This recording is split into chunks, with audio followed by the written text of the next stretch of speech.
ఇప్పుడున్న dressing style మాట్లాడే తీరు 100 ఏళ్ల క్రితం ఇలా లేవు. అలాంటిది 6000 ఏళ్ల క్రితం ఉన్న ఒక కల్చర్ కి చెందిన కథ ఇది. వీళ్ళ డిఎన్ఏతో సంబంధం ఉన్న వారసులు ఇప్పటి వరకు 8500 భాషలు మాట్లాడారు. ప్రెసెంట్ 563 భాషలు మాట్లాడుతున్నారు. ఈ 6000 ఏళ్లలో ఇంతలా రూపాంతరం చెందిన ఆ కల్చర్ ఎలా బయటపడ్డదంటే 1901 నుండి 1903 మధ్యకాలంలో ఆర్కియాలజీ డిపార్ట్మెంట్ డోనెట్స్ నది తీరంలో తవ్వకాలు జరిపారు. అక్కడ కొన్ని గొయ్యి తీసి పాతిపెట్టిన స్కెల్టన్స్ బయటపడ్డాయి. మొదటి 3 నెలలు స్కెల్టన్స్ డిఎన్ఏతో యూరోప్ అండ్ ఏషియా జనాల డిఎన్ఏతో పోల్చి చూశారు. భాషపరమైన సంబంధాన్ని కూడా రివ్యూ చేశారు. నెక్స్ట్ 3 months లో డిఎన్ఏ ద్వారా వీళ్ళ మైగ్రేషన్ కి సంబంధించిన మ్యాప్ రెడీ చేశారు. స్కెల్టన్ 3D ఇమేజెస్ మరియు GIS సాఫ్ట్వేర్ తో మ్యాప్ ని రెడీ చేశారు. వీళ్ళ సోషల్ స్ట్రక్చర్ అండ్ ఎకనామీ ఎలా ఉండేది అని మొత్తం డేటా కలెక్ట్ చేశారు. 1 year లో అకాడమిక్ జర్నల్స్ కి ఫుల్ రిపోర్ట్ సబ్మిట్ చేశారు. ఈ టోటల్ ప్రాసెస్ కి $5 లక్షల ఖర్చు అయ్యాయి. అసలు ఆ రిపోర్ట్స్ లో ఏముంది? ప్రస్తుత ప్రపంచంలో ఎన్నో రూపాంతరాలు చెందిన కల్చర్ పేరు యామ్నాయ. ఇది ఆర్కియాలజిస్టులు పెట్టిన పేరు. రష్యన్ లో గొయ్యిని యామా అంటారు. ఇక్కడి ప్రజలు చనిపోయాక మనిషిని గొయ్యిలో పాతిపెట్టి వాటి మీద సమాధులు కట్టేవారు. వీటిని కర్గన్స్ అనేవారు. అందుకే దీన్ని పిట్ గ్రేవ్ కల్చర్ అని కూడా పిలుస్తారు. క్రీస్తు పూర్వం 3300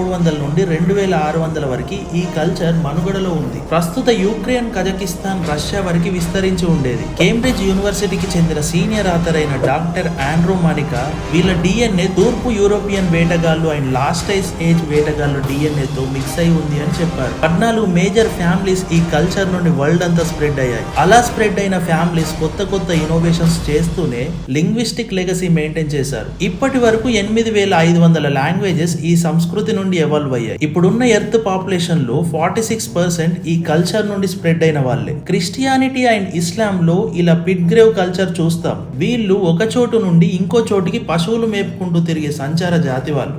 ఎక్కడికి వెళ్ళినా సమాధి చేసే పద్ధతి మరియు లోహాలతో వస్తువులు చేసే పద్ధతి ఫాలో అవ్వడం సింబాలిజం గా వచ్చింది. బ్రాంజ్ తో వస్తువులు తయారు చేసింది ఫస్ట్ వీళ్ళే. అప్పటి నుండే బ్రాంజ్ ఏజ్ స్టార్ట్ అయ్యింది. గూడ్స్ అండ్ పబ్లిక్ ట్రాన్స్పోర్ట్ లో మార్పులు తేవడంతో వీళ్ళ అభివృద్ధి మొదలైంది. మొదటిసారి గుర్రాలతో చక్ర బండ్లు నడిపింది వీళ్ళే. గుర్రాలపై ఎక్కువ ఆధారపడ్డారు. వారైనా వ్యాపారమైన గుర్రాలే ట్రాన్స్పోర్టర్లు. ఆవులు, గొర్రెలు, మేకలు మేపుకుంటూ కాలాన్ని బట్టి వీళ్ళ సంచారం సాగింది. వీరు వ్యవసాయం చేసింది తక్కువే. బార్లే, గోధుమలు మాత్రమే పండించారు. నది తీరాల్లో వీళ్ళ జీవనం సాగింది. వేటాడడం, చేపలు పట్టడం ద్వారా ఆకలి తీర్చుకునేవారు. ఇక్కడి ప్రజలు మాంసం, పాలు, పెరుగుతో పాటు తేనెతో చేసిన వైన్ తాగేవారు. లోహాలతో వస్తువులు చేసే కళాకారులకు ప్రియారిటీ ఇచ్చారు.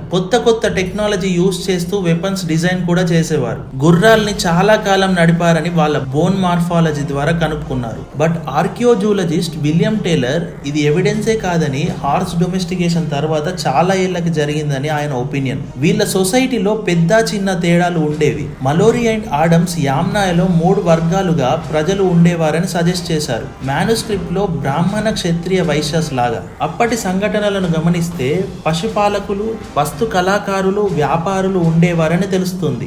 వీళ్ళ సమాధుల్లో దొరికిన ఆయుధాలు, ఆభరణాలను బట్టి ఈ విషయం కన్ఫర్మ్ చేశారు. మట్టి పాత్రలు, కత్తులు, గొడ్డలు వీళ్ళ సమాధుల్లో దొరికాయి. ట్రాన్స్పోర్ట్ టెక్నాలజీలో అప్పటి ప్రపంచంతో పోలిస్తే వీళ్ళు చాలా అడ్వాన్స్ ఉన్నారు. యామ్నాయ ప్రజలు తూర్పు యూరోపియన్ కుకుటేని ట్రైపీల సంస్కృతి వాళ్ళతో వస్తు రవాణాతో పాటు ఐడియాలజీ కూడా ఎక్స్చేంజ్ చేసుకున్నారు. బల్కన్ అండ్ మధ్య యూరోప్ ప్రజలతో కూడా వ్యాపార సంబంధాలు ఉన్నాయి. నెమ్మదిగా వలస వెళ్లిన ప్రాంతాల సంస్కృతులతో కలవడం వల్ల కటాకోమ్ లాంటి కొత్త కల్చర్స్ ఏర్పడ్డాయి. నేబర్ గ్రూప్ బెదిరింపులు, వాతావరణ మార్పుల వల్ల కూడా ఇక్కడి ప్రజలు విడిపోయారు. 100 ఏళ్ల తర్వాత తూర్పు యామ్నాయ కటాకోమ్ కల్చర్ గా, పశ్చిమ యామ్నాయ పోల్ట్వాక కల్చర్ గా విడిపోయాయి. తర్వాత ఈ 2 కల్చర్లు కలిసి శ్రుబ్నాయ కల్చర్ గా మారింది. అందుకే యూరోప్, ఏషియాలలో కొన్ని కల్చర్స్ అండ్ డిఎన్ఏలో వీళ్ళ రిఫరెన్స్ ఉంది. రీసెర్చర్స్ ప్రకారం యామ్నాయ నుండి ఎవాల్వ్ అయిన సింథస్ట కల్చర్ డిఎన్ఏ ప్రజెంట్ కొందరు ఇండియన్స్ లో ఉంది. వై డిఎన్ఏ హ్యాప్లో గ్రూప్ R1b కి స్టెప్పే గ్రూప్ R1a ని లింక్ చేశారు. R1a1a ఉన్న వాళ్ళు ఇండియాలో 20 to 40%. యామ్నాయ డామినెంట్ అయిన R1b కి లింక్ ఉండడం వల్ల యామ్నాయ పీపుల్ పీపుల్ వారసులు ఇండియాలో ఉన్నట్టు చెప్తున్నారు. Indus Valley civilisation and Sintashta culture రెండు ఒకేసారి అంతమయ్యాయి. పెడ్రిచ్ మ్యాక్స్ ముల్లర్ చెప్పిన ఇండో ఆర్యన్ మైగ్రేషన్ కూడా ఈ కాలంలోనే జరిగింది. అయితే నార్త్ ఇండియాకి వచ్చింది మ్యాక్స్ ముల్లర్ చెప్పిన ఆర్యన్ల లేదా డిఎన్ఏ రిపోర్ట్స్ చెప్పినట్టు సింథస్ట కల్చర్ వల్ల? ఈ రెండు థియరీస్ కూడా ఎవరో వచ్చారని చెప్తున్నాయి. వస్తే ఎవరొచ్చారు తెలుసుకోవాలంటే నెక్స్ట్ వీడియో కోసం వెంటనే సబ్స్క్రైబ్ చేసేయండి.